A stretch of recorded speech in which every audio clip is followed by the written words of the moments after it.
Hello everyone, आपण समस्त को आम चैनल को स्वागत। यही अध्याय रे आमे दशम श्रेणी जीव विज्ञान जार प्रथम चैप्टर पोषण विषय जानिबा। तेबे आमे यही चैप्टर को आरंभ करने पूर्व प्रथमे यही अध्यायर नाम अनुसार यार अर्थ को बुझा चेष्टा करिबा। पोषण कौन, आम दैनंदिन जीवन में पोषणर आवश्यकता कहीं रही से सब विषय आज जानिबा। तबे पिला माने तुमे समस्त जानिच जीवटीए बंची रहिबाकु हेले तार समस्त जीवन क्रिया को सुचारू रूपे संपादन करिबा पई कोन आवश्यक ना शक्ति आवश्यक। आउ एही शक्ति केउठार मिली थाए? खाद्यरु मिली थाए। तेबे पोषण कौन ना पोषण होछि जीव शरीर पई आवश्यक होथिबा पदार्थ बा उपादान गुड़िक जो प्रणाली रे उपलब्ध होइथाए ताहाकू पोषण कहा जाए। आउ एई पोषण तार आवश्यकता कौन ना जीव शरीर रे घटुथिबा समस्त जैव रासायनिक प्रक्रिया यथा पाकक्रिया, श्वसन, रेचन, परिवहन और संचालन, जनन एहीपरि अनेक जैव रासायनिक प्रक्रिया अछि। ता सहित जीव शरीर वृद्धि, क्षयक्षति, मरामती पाई मध्य आवश्यक उपादान आवश्यक। ए सबु काहा जरिया रे होइथाए ना पोषण जरिया रे ही होइथाए। तेणु एही अध्याय को आमे आज भल रूपे पढ़िबा, ता सहित एहाकू जीवन में मन रखिबा मध्य चेष्टा करिबा। तबे पिला माने आमे एही पोषणर उपक्रमणिका बा प्रथम उपक्रम विषय जान नबा। यार किछि विषय वस्तु को देख पिले। तबे पिला माने जीव शरीर थिबा कोष तथा टिश्यूर गठन, शरीर वृद्धि, क्षय पूरण ए सब पई जे उपादान मान आवश्यक ताहा केउथि मिलथाए ना खाद्य मिले। आउ ए खाद्य मिलला परे जीव कौन करथाए ना सेही खाद्यरू शक्ति आहरण करे, ता सहित शरीर पई आवश्यक उपादान मध्य संग्रह करथाए। ए सबु जाक कौ प्रक्रिया द्वारा करा जाउछि ना पोषण जरिया रे होइथाए। बुझिला? तेबे एही परी उद्भिद माने मध्य निजर खाद्य प्रस्तुत करथांती। निज शरीर जैव रासायनिक प्रक्रिया को चालू रखिया पई सेमाने मध्य खाद्य प्रस्तुत करथांती। प्राणी माने अन्य जीवंत उद्भिद उपरे प्रत्यक्ष बा परोक्ष रूप से निर्भरशील होला बेले किंतु उद्भिद माने केबे काहा उपरे निर्भरशील नुहंती। से माने निजे निजे ही खाद्य प्रस्तुत करथांती। तेणु करी सेमानकु कहा जाए स्वभोजी, आ समस्त प्राणी मानकु कहा जाए कौन ना परभोजी बोली कहा जाए। तबे देखिबा सबुज उद्भिद आलोक श्लेषण प्रक्रिया रे खाद्य प्रस्तुत करे, किंतु प्राणी माने खाद्य पई उद्भिद उपरे प्रत्यक्ष बा परोक्ष भाव में निर्भरशील। यही जमीती मनुष्य जदि जितेबाला खाद्य खाइबा चेष्टा करे से कौन करे? शस्य जातीय खाद्य, धान, मांडिया, गहम, बाजरा, पनीपरिया, फल ए सबु जाक उद्भिद उपर निर्भर करे, नुह कि? तो देखिल एबे देखिबा से जो खाद्य खाए से खाद्यर शक्ति किपरि निर्गत होता है, केउं प्रक्रिया माध्यम से ए शक्ति को निर्गत करता है देखिबा। देख पिले जीव शरीर रे विभिन्न अंग प्रत्यंग रे कौन होता है ना सरल खाद्यर जारण घटी थाए। पिला माने जेतेबेले आमे किछि खाद्य खाई थाउ ना से कौन थाए ना जटिल आकार थाए। जेतेबेले आमे ताकू चोबेकी गुंड करिकी जेतेबेले हजम करथाउ से कौन हुए ना सरल खाद्य रे परिणत होइथाए। आउ सही सरल खाद्य आम शरीर रे जारण घटी कौन होइथाए सेतिरु शक्ति निर्गत होइथाए। तबे देख एठे अपचय आउ चय ए दुईटा मेन क्वेश्चन आसीबो। तेणु आकू प्रथमे मन रखिबा चेष्टा करिबो। जीव शरीर रे विभिन्न अंग प्रत्यंग रे सरल खाद्यर जारण घटी शक्ति निर्गत हुए। आउ शक्ति मोचन एक ध्वंसात्मक प्रक्रिया, एहाकू अपचय कहंती। बुझिला? ये जो शक्ति मोचनटा कौन होची? गोटे ध्वंसात्मक प्रक्रियाटा, एथुर ताप शक्ति निर्गत होची, एडा को जति अपचय। सेहीपरि चय कौन ना शरीर गठन पई आवश्यक उपादान सृष्टि हेबा गोटे गठनमूलक प्रक्रिया अटे, जहाँकि या शरीर भितर होता है। यह चय कहती। बुझिला? तेबे एमती गोटे क्वेश्चन आसब चयापचय कौन बा मेटाबॉलिज्म कौन ना चय और अपचयर समारोह होउछि चयापचय बुझला एटा को पिले मन रखिबो चय और अपचयर समाहार रे किए गठित ना चयापचय गठित एटा गोटे 3टा पॉइंट आसिला बुझला गोटे आसिले कौन अपचय गोटे चय आ चय और अपचयर समाहार रे चयापचय गठित आउ ए शक्ति आहरण आ उपादान संग्रह केउं जरिया होता है पोषण जरिया होता है बुझला तापर पिला माने जीव शरीर आवश्यकता अनुसार खाद्यर प्रकार भेदपदी अच्छी भिन्न भिन्न प्रकार खाद्य जे कि आम शरीर को आवश्यक सही अनुसार खाद्यर प्रकार देख ना रासायनिक गठन कार्य और शक्ति प्रदानकारी क्षमता अनुसार खाद्य को केते भाग विभक्त कर 6 भाग सेगुड़िक कौन कौन ना श्वेतसार पुष्टिसार स्नेहसार धातुसार जीवसार और जल बुझला तबे प्रत्येक खाद्य को आम भल रूपे बुझा चेष्टा करवा आउ ताहा मन रखा चेष्टा करवा देख पिले श्वेतसार यही श्वेतसार कौन ना देख शर्करा और मंडद ए दुईटा होती ए श्वेतसार खाद्यर प्रधान बुझला शर्करा और मंडद होती ए खाद्यर प्रधान श्वेतसार बुझला आउ मंडद केउंटी रही थाए से सब जानिबा देख आलू भात रुटी त्रुटि अच्छी प्रकृत में रुटी हम आलू भात रुटी आदि रे प्रचुर परिमाण रे मंडद थाए सेपरी चीनी गुड़ आखुरस है चीनी गुड़ आखुरस आदि कौन थाए ना सुक्रोज थाए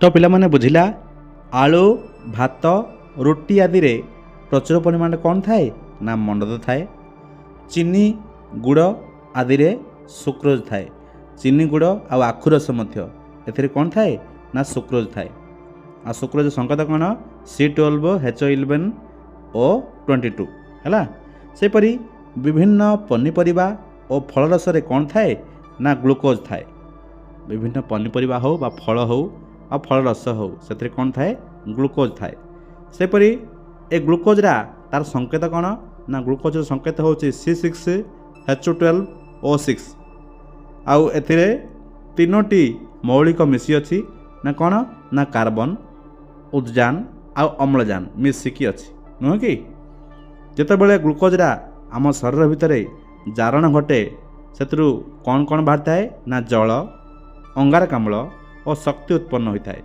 यार समीकरण देख 6O2 + C6H12O6 माने 6टी अम्लजान अणु आ गोटे ग्लूकोज अणु जितेबाला जारण प्रक्रिया मिशंती से कौन हुए ना 6टा कार्बन डाइऑक्साइड बाहर आउ 6टी जल अणु सहित किसी शक्ति बाहर थाए आ से शक्ति को किसी हिसाब कर जना जे ना 1 ग्राम श्वेतसार प्राय केते किलोजूल शक्ति बाहर थाए ना 16 किलोजूल शक्ति निर्गत होता है बुझला तापर देखिपार ये पुष्टिसार बा प्रोटीन प्रोटीन जातीय खाद्य गुड़ देख ना माछ मांस जी डाली जातीय खाद्य आउ अंडार धला अंश क्षीर एसबू हूँ कौन प्रोटीन जातीय खाद्य तेरे प्रोटीन जातीय खाद्य आवश्यक कौन देख शरीर जितेबाला वृद्धि होची से शरीर पर कोष वृद्धि होगा जरूरी कारण कोष वृद्धि हेले ही आम शरीर वृद्धि हे आ कोष वृद्धि क्यों खाद्य आवश्यक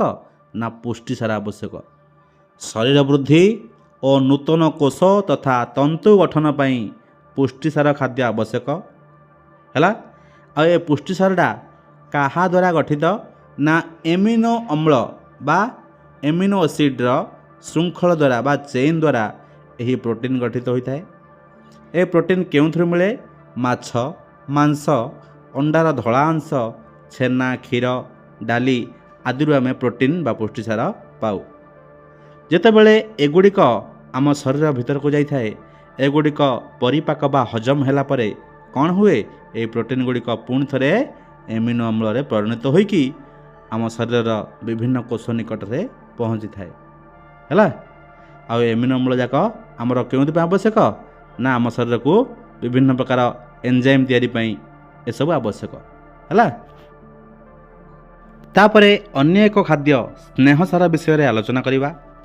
ए स्नेहसार मध्य कहीं आवश्यक देख पिला माने ए स्नेहसार खाद्य गुड़ी को देखुच एठी कौन अच्छी ना विभिन्न तैलबीज जातीय खाद्य अच्छी बादाम माछ बाकी सार्क माछर तेल बाकी ये कौन अच्छी बादाम अच्छी देखुच या सबू ए सबू कौन मिले ना स्नेहसार मिले। देख मांस क्षीर छेना लहुणी अंडार हलदिया अंश तेल और घीरे कौन थाए स्नेहसार बा फैट थाए। आ ए स्नेहसारटा मुख्यतः कहार मिश्रण ना स्नेहसारटा मुख्यतः चर्बी और लिपिडर मिश्रण फैट आउ लिपिडर मिश्रण होचे स्नेहसार। ए स्नेहसार मुख्य काम कौन ना कोषर जो कोष झिल्ली अच्छी जो कोष उपर गोटे पतला आस्तरण रोची से कोष झिल्ली को तैयारी करिबारे एही लिपिडर भूमिका बा स्नेहसार भूमिका अत्यंत गुरुत्वपूर्ण नुह कि आउ एहा आम शरीर में किपर रही थाए ना ए स्नेहसार चर्बी भाव में आम शरीर में रही थाए आउ चर्म तले ये एक आस्तरण सृष्टि करथाए जहाँकि एक ताप अपरिबाही हेतु चर्बीटा शरीर को उषुम रखिबार साहाय्य करे।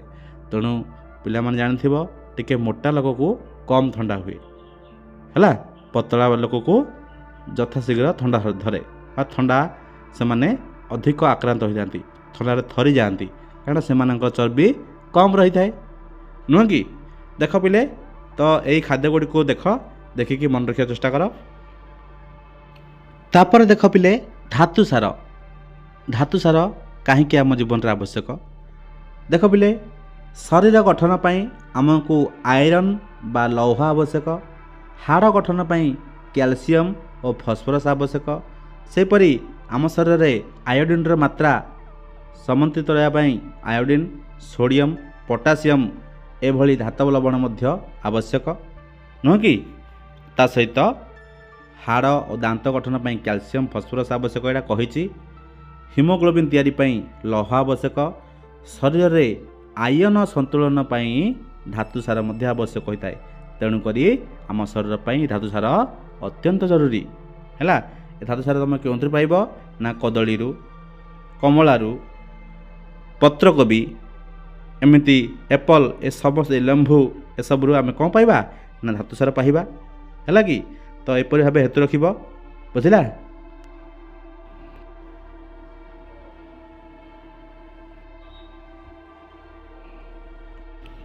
तापर देख पिला माने विटामिन और जल ए विटामिन और जल कौन पे आवश्यक देख आउ ए विटामिन केते प्रकार से सब मध्य बुझिबा ता सहित दैनिक केते आमे जल पान करबा उचित ताहा मध्य आलोचना करबा। जल रे द्रवणीय विटामिन किए किए बी और सी अटे ए दुईटा जल रे द्रवणीय अटे बा मिसी जाती। सेपरी स्नेहसार रे द्रवणीय विटामिन किए किए ना ए डी ई के ए चार्टा हो कौन ना स्नेहसार बा तेल रे विटामिन एगुड़िक मिसीज। तापर देखा जल कोषरस जो आम कोष अच्छी कोषरस जो कोष जीवक अच्छी से कोष जीवक बा कोषरस कहते तार केते भाग जल अच्छी ना 70 ରୁ 90% जल अच्छी। आउ आमर जितेबले शरीर जलक्षय होता है विभिन्न श्वासक्रिया द्वारा झाल बहवा द्वारा बाकी आउ कौन ना मलत्याग करने द्वारा कौन हो जल शरीर क्षय हो। तेणु यही दृष्टि शरीर में जलर अभाव नहोवाई आमको दैनिक 3 ରୁ 4 ଲିଟର जल पीवा आवश्यक है। आउ शरीर जलीय अंश कमिगला आम कौन लगे ना शरीर अवश हो जाए ता सहित विभिन्न रोग देखा दिए कि रोग ना मुंड बुलेवा बेहोश होगा एसबू ता सहित क्यों प्रक्रिया जल जाक क्षय हो ना झाल परिस्रा और निश्वास द्वारा शरीर जल क्षय होता है बुझला। तापर देखा पिले ए पोषण केते प्रकार बा पोषणर प्रकारभेद पोषणर प्रकारभेद अनुसार ये 2 प्रकार अटे गोटे हूँ स्वभोजी पोषण आ गोटे हूँ परभोजी पोषण। ये स्वभोजी पोषण देखा तापर परभोजी पोषण मुख्यतः पुणी थे केते छोट छोट विभाग रे विभक्त होइछि ताकू जानिबा। देख देख पिले पत्रहरित बा सबुज कणा थिबा समस्त उद्भिद एवं नीलहरित शैवाल आदि कौन स्वभोजी अटंती କାରଣ ଏମାନେ ନିଜ ଖାଦ୍ୟ ନିଜେ ପ୍ରସ୍ତୁତ କରିପାରନ୍ତି। ସେମାନେ କେଉଁ ପ୍ରକ୍ରିୟାରେ ନିଜ ଖାଦ୍ୟ ନିଜେ ପ୍ରସ୍ତୁତ କରିଥାନ୍ତି? ନା ଆଲୋକ ଶ୍ଳେଷଣ ପ୍ରକ୍ରିୟାରେ ନିଜ ଖାଦ୍ୟ ନିଜେ ପ୍ରସ୍ତୁତ କରିଥାନ୍ତି। ତେବେ ଦେଖ, ସ୍ୱଭୋଜୀମାନେ ସୂର୍ଯ୍ୟର ଆଲୋକ ଶକ୍ତିକୁ ବିନିଯୋଗ କରି ସବୁଜ କଣିକାର ଉପସ୍ଥିତିରେ, ସବୁଜ କଣିକା ମାନେ କ୍ଲୋରୋଫିଲ୍ର ଉପସ୍ଥିତିରେ ଅଙ୍ଗାରକାମ୍ଳ ଓ ଜଳର ସଂଯୋଗ ଘଟାଇ ଶ୍ୱେତସାର ଜାତୀୟ ଖାଦ୍ୟ ପ୍ରସ୍ତୁତ କରିଥାନ୍ତି। ଏହାକୁ ଆଲୋକ ଶ୍ଳେଷଣ ପ୍ରକ୍ରିୟା କହନ୍ତି। ବୁଝିଲା? ଆଉ ଏମାନେ ନିଜ ଖାଦ୍ୟ ନିଜେ ପ୍ରସ୍ତୁତ କରିପାରୁଥିବାରୁ ଏମାନଙ୍କର ଖାଦ୍ୟକୁ କୁହାଯାଏ ସ୍ୱଭୋଜୀ ପୋଷଣ। ତେବେ ଆଲୋକ ଶ୍ଳେଷଣ ପ୍ରକ୍ରିୟା ପୋଷଣକୁ କ'ଣ କୁହାଯିବ? ନା ସ୍ୱଭୋଜୀ ପୋଷଣ କୁହାଯିବ। ବୁଝିଲା? ସେହିପରି ଆଉ କିଛି ମଧ୍ୟ ସ୍ୱଭୋଜୀ ପୋଷଣର ଉଦାହରଣ ଅଛି। ଦେଖ, ନା ନାଇଟ୍ରେଟ୍ ପ୍ରସ୍ତୁତକାରୀ ବ୍ୟାକ୍ଟେରିଆ, ଗନ୍ଧକ ବ୍ୟାକ୍ଟେରିଆ ଓ ରସାୟନ ବ୍ୟାକ୍ଟେରିଆ ଆଦିରେ ମଧ୍ୟ ସ୍ୱଭୋଜୀ ପୋଷଣ ଦେଖାଯାଏ। ସେ ସ୍ୱଭୋଜୀ ପୋଷଣଟା କେମିତିକାର? ଦେଖ, ନା ତାକୁ କୁହାଯାଏ ରସାୟ ଶ୍ଳେଷଣ ପ୍ରକ୍ରିୟା। ଦେଖ, ଗନ୍ଧକ ବ୍ୟାକ୍ଟେରିଆ ପରି କେତେକ ରସାୟ ଶ୍ଳେଷଣ ବ୍ୟାକ୍ଟେରିଆ ଏକ ବିଶେଷ ଅଜୈବିକ ରାସାୟନିକ ପ୍ରକ୍ରିୟାରୁ ରାସାୟନିକ ଶକ୍ତି ଆହରଣ କରିଥାନ୍ତି। ଏହାକୁ ରସାୟ ଶ୍ଳେଷଣ କୁହାଯାଏ ବା ରସାୟ ଶ୍ଳେଷଣ ପ୍ରକ୍ରିୟା ବୋଲି ମଧ୍ୟ କୁହାଯାଏ। ଗନ୍ଧକ ବ୍ୟାକ୍ଟେରିଆ ମାନେ କ'ଣ? ନା ସଲଫର ବ୍ୟାକ୍ଟେରିଆ ଆଉ ନାଇଟ୍ରେଟ୍ ପ୍ରସ୍ତୁତକାରୀ ବ୍ୟାକ୍ଟେରିଆ। ଏମାନେ କ'ଣ କରୁଛନ୍ତି? ନା କିଛି ବିଶେଷ ଅଜୈବିକ ରାସାୟନିକ ପ୍ରକ୍ରିୟାରୁ ସେମାନେ କ'ଣ କରେ? ନା ରାସାୟନିକ ଶକ୍ତି ଯାକୁ ଗ୍ରହଣ କରିବେ। ତାକୁ କୁହାଯାଏ ରସାୟ ଶ୍ଳେଷଣ ପ୍ରକ୍ରିୟା। ତାର ଏକ୍ଜାମ୍ପଲ୍ ଅଛି। ଦେଖ, 2NH3 + 3O2 ରସାୟ ଶ୍ଳେଷଣ ବ୍ୟାକ୍ଟେରିଆ କ'ଣ କରେ? ନା HNO2 ଆଉ ଜଳ ଅଣୁ ଶକ୍ତି ମଧ୍ୟ ନିର୍ଗତ କରିଥାଏ। ଏ ଶକ୍ତିଟାକୁ ଗ୍ରହଣ କରିଥାଏ। ସେପରି ସଲଫର ବ୍ୟାକ୍ଟେରିଆ କ'ଣ କରେ? ନା ଗନ୍ଧକ ବ୍ୟାକ୍ଟେରିଆ ଇଏ ଅମ୍ଳଜାନ ଗ୍ରହଣ କରିକି ଇଏ କ'ଣ କରେ? ନା ଜଳ ଅଣୁ କାଢ଼ିବା ସହିତ ସଲଫରକୁ ମୁକ୍ତ କରିଥାଏ ଆଉ ଶକ୍ତି ମଧ୍ୟ ନିର୍ଗତ କରିଥାଏ। ବୁଝିଲା? ଦେଖ ପିଲେ, ଏ ସ୍ୱଭୋଜୀ ପୋଷଣର ଏକ୍ଜାମ୍ପଲଟା ଦେଖ। ସବୁଜ ଉଦ୍ଭିଦ କ'ଣ କରୁଛି? ନା ମାଟିରୁ ଜଳ ନେଉଛି, ଯେ କି ପତ୍ରପୃଷ୍ଠକୁ ନେଇଥାଏ ଆଉ ବାୟୁମଣ୍ଡଳର ସୂର୍ଯ୍ୟାଲୋକ ତା ସହିତ କାର୍ବନ ଡାଇଅକ୍ସାଇଡ଼ ଆକୁ ସଂଯୋଗ କରି କ'ଣ ବନେଇଥାଏ? ନା ଫୁଡ଼୍ ବା ଖାଦ୍ୟ ବନେଇଥାଏ। ହେଲା? ଆଉ ଖାଦ୍ୟ ବନେଇବା ସହିତ କ'ଣ କରେ? ନା ଅକ୍ସିଜେନକୁ ରିଲିଜ୍ କରିଥାଏ। ଅକ୍ସିଜେନକୁ କ'ଣ କରିଥାଏ? ନିର୍ଗତ କରିଥାଏ। ଆଉ ଖାଦ୍ୟ ପତ୍ରରେ ହେଉ ବା ଫଳରେ ସଞ୍ଚିତ କରି ରଖିଥାଏ। ବୁଝିଲା? ବୁଝିପାରିଲ ନା ଏଇଟାକୁ? ତାପରେ ଦେଖିବା ଆମେ କ'ଣ? ପରଭୋଜୀ ପୋଷଣକୁ ଆମେ ଦେଖିବା। ଦେଖ ପିଲାମାନେ, ପରଭୋଜୀ ପୋଷଣ, ଏ ପରଭୋଜୀ ପୋଷଣ କ'ଣ କହିବା? ଦେଖ, ନା ସମସ୍ତ ପ୍ରାଣୀ, ନିର୍ମୂଳୀ, ମଲାଙ୍ଗ, ରାଫ୍ଲେସିଆ, କବକ ଓ ଅଧିକାଂଶ ବ୍ୟାକ୍ଟେରିଆର ପୋଷଣ ପ୍ରଣାଳୀକୁ ଆମେ କ'ଣ କହିବା? ନା ପରଭୋଜୀ ପୋଷଣ କହିବା। କାରଣ ଏମାନେ ନିଜ ଖାଦ୍ୟ ପାଇଁ ସେମାନେ ଅନ୍ୟ ଜୀବନ୍ତ ଉଦ୍ଭିଦ ବା ପ୍ରାଣୀ ଉପରେ ନିର୍ଭରଶୀଳ। ତେଣୁ ଏମାନଙ୍କୁ କୁହାଯିବ କ'ଣ? ପରଭୋଜୀ ପୋଷଣର ଉଦାହରଣ। ଆଉ ଏ ପରଭୋଜୀ ପୋଷଣ ଇଏ ମୁଖ୍ୟତଃ 4 ଭାଗରେ ବିଭକ୍ତ। ଗୋଟେ ପ୍ରାଣୀ ସମ ପୋଷଣ, ଆଉ ଗୋଟିଏ ମୃତୋପଜୀବୀୟ ପୋଷଣ, ଆଉ ଗୋଟିଏ ପରଜୀବୀୟ ପୋଷଣ, ଆଉ ଗୋଟିଏ ସହଜୀବୀୟ ପୋଷଣ। ଏ 4 ଭାଗରେ ବିଭକ୍ତ। ତେବେ ଆମେ ପ୍ରଥମେ ଦେଖିବା ପ୍ରାଣୀ ସମ ପୋଷଣ ବା ହାଲୋଜୋଇକ୍ ନ୍ୟୁଟ୍ରିସନକୁ ଆମେ ଆଲୋଚନା କରିବା। ଦେଖ ପିଲେ, ପରଜୀବୀମାନଙ୍କୁ ଛାଡ଼ି, ମାନେ ଯେଉଁମାନେ ଅନ୍ୟ ଜୀବ ଉପରେ ବାସ କରନ୍ତି, ସେହି ପରଜୀବୀମାନଙ୍କୁ ଛାଡ଼ିଦେଲେ, ଯେଉଁ ଟିଙ୍କ ଉକୁଣି ଏମାନଙ୍କୁ ଛାଡ଼ିଦେଲେ ଅନ୍ୟ ସମସ୍ତ ପ୍ରାଣୀ ଓ ଅନ୍ୟ ଉଦ୍ଭିଦ, ଦେଖ ଏହି ପରଜୀବୀକୁ ଛାଡ଼ିଦେଲେ କ'ଣ ହେଉଛି? ସମସ୍ତ ପ୍ରାଣୀ, ଅନ୍ୟ ଉଦ୍ଭିଦ ବା ପ୍ରାଣୀଙ୍କୁ ପୂର୍ଣ୍ଣ ବା ଆଂଶିକ ଭାବେ ଖାଦ୍ୟ ରୂପେ ଗ୍ରହଣ କରିଥାନ୍ତି। ସେଇଟା କୁହାଯାଉଛି କ'ଣ? ନା ପ୍ରାଣୀ ସମପୋଷଣ ବୋଲି କୁହାଯାଏ। ପରଜୀବୀମାନଙ୍କୁ ଛାଡ଼ିଦେଲେ, ଟିଙ୍କ ଉକୁଣିମାନଙ୍କୁ ଛାଡ଼ିଦେଲେ ଅନ୍ୟ ସମସ୍ତ ପ୍ରାଣୀ କ'ଣ କରନ୍ତି? ନା ଅନ୍ୟ ଉଦ୍ଭିଦ ଓ ପ୍ରାଣୀମାନଙ୍କୁ ପୂର୍ଣ୍ଣ ବା ଆଂଶିକ ଭାବେ ଖାଦ୍ୟ ରୂପେ ଗ୍ରହଣ କରିଥାନ୍ତି। ତାଙ୍କର ସେ ପୋଷଣକୁ କୁହାଯାଏ ପ୍ରାଣୀ ସମପୋଷଣ। ବୁଝିଲା? ଏହି ପ୍ରକାର ପୋଷଣ ଅନୁସାରେ 3 ପ୍ରକାର ପ୍ରାଣୀ ଦେଖାଯାଆନ୍ତି, ଯଥା ତୃଣଭୋଜୀ, ମାଂସାଶୀ ଓ ସର୍ବାହାରୀ। ତୃଣଭୋଜୀ କାହାକୁ କହିବା? ଯେଉଁମାନେ ଉଦ୍ଭିଦଜାତ ଖାଦ୍ୟକୁ ଖାଇଥାନ୍ତି ସେମାନଙ୍କୁ କୁହାଯାଏ କ'ଣ? ନା ତୃଣଭୋଜୀ। ଯେଉଁମାନେ ତୃଣଭୋଜୀ ପ୍ରାଣୀମାନଙ୍କୁ ଖାଇଥାନ୍ତି ସେମାନଙ୍କୁ କୁହାଯାଏ ମାଂସାଶୀ। ଯେଉଁମାନେ ଉଭୟ ତୃଣଭୋଜୀ ଆଉ ଉଦ୍ଭିଦଜାତ ଖାଦ୍ୟ ଏବଂ ମାଂସାଶୀ ହେଇଥାନ୍ତି ସେମାନଙ୍କୁ କୁହାଯିବ ସର୍ବାହାରୀ। ମଣିଷ, କୁକୁର ଏମାନେ ହୋଇଥାନ୍ତି କ'ଣ? ନା ସର୍ବାହାରୀ ହୋଇଥାନ୍ତି। କାଉ ମଧ୍ୟ ଗୋଟିଏ ସର୍ବାହାରୀ ଅଟେ। ସେପରି ଏବେ ଦ୍ୱିତୀୟ ପରଭୋଜୀ ପୋଷଣ ଆସିଲା, ଯାହାର ନାମ ହେଉଛି ମୃତୋପଜୀବୀୟ ପୋଷଣ। ଦେଖ, ମୃତଭୋଜୀୟ ପୋଷଣ କାହାକୁ କୁହାଯାଏ ବା ସାପ୍ରୋଫାଇଟିକ୍ ନ୍ୟୁଟ୍ରିସନ୍ କାହାକୁ କହିବା ନା ଯେଉଁ ପରଭୋଜୀ ମୃତ ଗଳିତ ପଚାସଢ଼ା ଉଦ୍ଭିଦ ବା ପ୍ରାଣୀଙ୍କୁ ଏ ପ୍ରାଣୀମାନଙ୍କ ଠାରୁ ଖାଦ୍ୟ ସଂଗ୍ରହ କରି ନିଜର ପୁଷ୍ଟି ସାଧନ କରିଥାନ୍ତି ସେମାନଙ୍କୁ କୁହାଯିବ ମୃତୋପଜୀବୀ।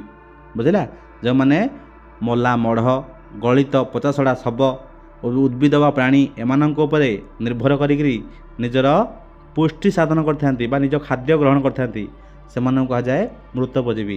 ଏହି କବକମାନେ ଦେଖ, କବକମାନେ କ'ଣ କରିବେ ନା ପଚାସଢ଼ା ଗଳିତ ଖାଦ୍ୟ ହେଉ ବା ଯେକୌଣସି ଡେଡ଼୍ ବଡ଼ି ହେଉ ତାପରେ ରହିକି ତାକୁ କ'ଣ ନା ଖାଇ ଖାଇ କ'ଣ କରିଦେବେ ମାଟିରେ ମିଶାଇଦେବେ।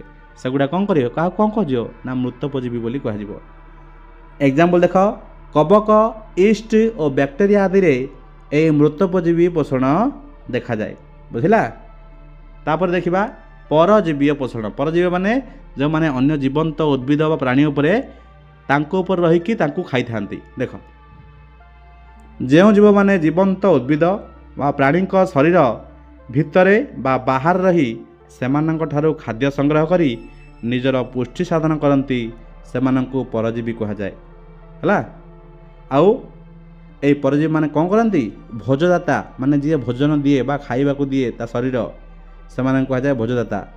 ସେ ଭୋଜଦାତା ହୋଇପାରେ ଉଦ୍ଭିଦ ହୋଇପାରେ ବା ପ୍ରାଣୀ ହୋଇପାରେ। ତେବେ ଏ ଉଦ୍ଭିଦ ଓ ପ୍ରାଣୀ ଠାରୁ ସିଧାସଳଖ ସେମାନେ ଖାଦ୍ୟ ଗ୍ରହଣ କରିକି ନିଜ ପୁଷ୍ଟି ସାଧନ କରନ୍ତି। ଏବେ ଉକୁଣିମାନେ ଦେଖୁଥିବ କେତେକ ଲୋକଙ୍କ ମୁଣ୍ଡ ଉପରେ ମଧ୍ୟ ଥାଏ ନୁହଁ କି, ଆଉ ସେପରି ଆମର ଆଉ କ'ଣ ଥାଏ, ଟିଙ୍କ ଥାଏ। ଏସବୁ ଯାକ ନିର୍ମୂଳି ମଲାଙ୍ଗ ରାଫ୍ଲେସିଆ ଆଦି ଉଦ୍ଭିଦ ଓ ଉକୁଣି ଜୋକ ଓ କେତେକ କୃମି ପରି ପ୍ରାଣୀ ଏମାନେ ପରଜୀବୀ ଅଟନ୍ତି। ବୁଝିଲା, ତାପରେ ଦେଖିବା ସହଜୀବୀୟ ପୋଷଣ ବା ସିମ୍ବାୟୋଟିକ୍ ନ୍ୟୁଟ୍ରିସନ୍।